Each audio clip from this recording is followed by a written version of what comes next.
Hello বন্ধুরা, সবাই কেমন আছেন? সবাইকে শুভেচ্ছা জানিয়ে শুরু করছি আজকের ভিডিও। তো আপনারা অনেকেই জানেন যে ফেসবুক ইদানিং সবচাইতে বেশি প্রবলেম করতেছে।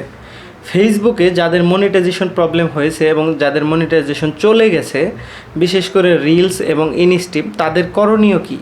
অনেকেই আমার সাথে যোগাযোগ করেছেন এবং বলেছেন যে ভাই, আমার মনিটাইজ চলে গেছে একদম বিনা কারণে। যারা একদম 100% অর্গানিকভাবে কাজ করেন, তাদের যদি মনিটাইজ চলে যেয়ে থাকে, তাহলে আমার এই টিপসগুলো যদি আপনারা মেনে চলেন, 7 থেকে 10 দিনের মধ্যে আপনার মনিটাইজ ফেরত আসবে ইনশাল্লাহ। এবং এই স্টেপ বাই স্টেপ যদি আপনারা কাজ করতে থাকেন, যাদের একটু ভিডিওতে সমস্যা আছে এবং চ্যানেলে সমস্যা আছে, তারা সর্বোচ্চ 28 দিনের ভিতরে আপনাদের মনিটাইজ ফেরত পেতে পারেন। সর্বপ্রথম বিষয় হচ্ছে, যারা বিভিন্ন নিউজ কন্টেন্ট নিয়ে কাজ করেন, তাদের একটু প্রবলেম বেশি হচ্ছে।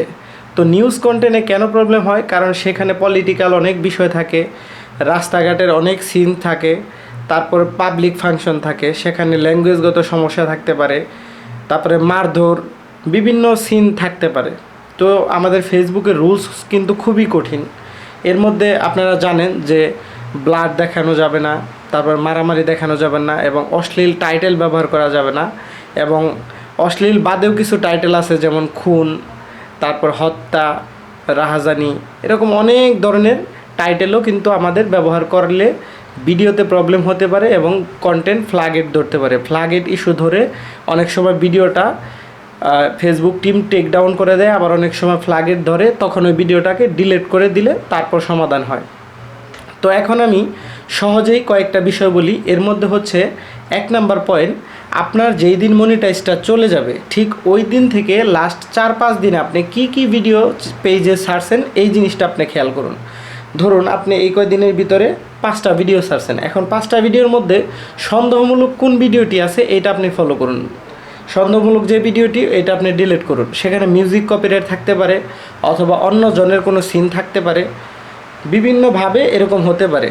এখন কাহিনী হলো, হঠাৎ করে যখন মনিটাইজ চলে যায়, এটা কোন কারণে যায়? ধরেন অনেক আগে যে ভিডিও আপলোড করছেন, ওগুলার কারণে কিন্তু কখনোই যায় না।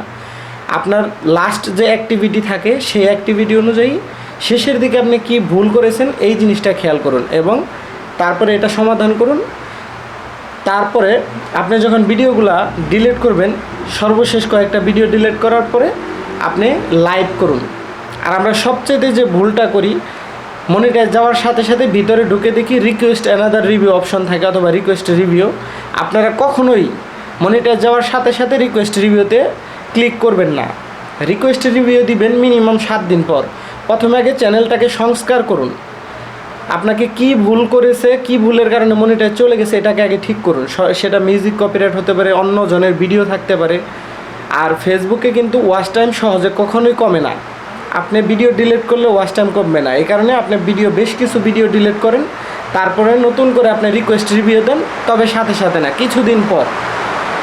তো এভাবে আপনারা মনিটাইজ ফেরত পেতে পারেন। এবং আপনার পেজে যদি আপনি দেখতে পারেন যে এতে করে ঠিক হচ্ছে না, তারপর আপনি কন্টিনিউ লাইভ করেন, 10 মিনিট প্লাস লাইভ করতে থাকেন। মোটামুটি আপনি লাস্ট 28 দিনের ভিতরে 10 থেকে 12টা লাইভ করেন, এরপর আপনি রিকোয়েস্ট রিভিউ দেন 100% ঠিক হয়ে যাবে।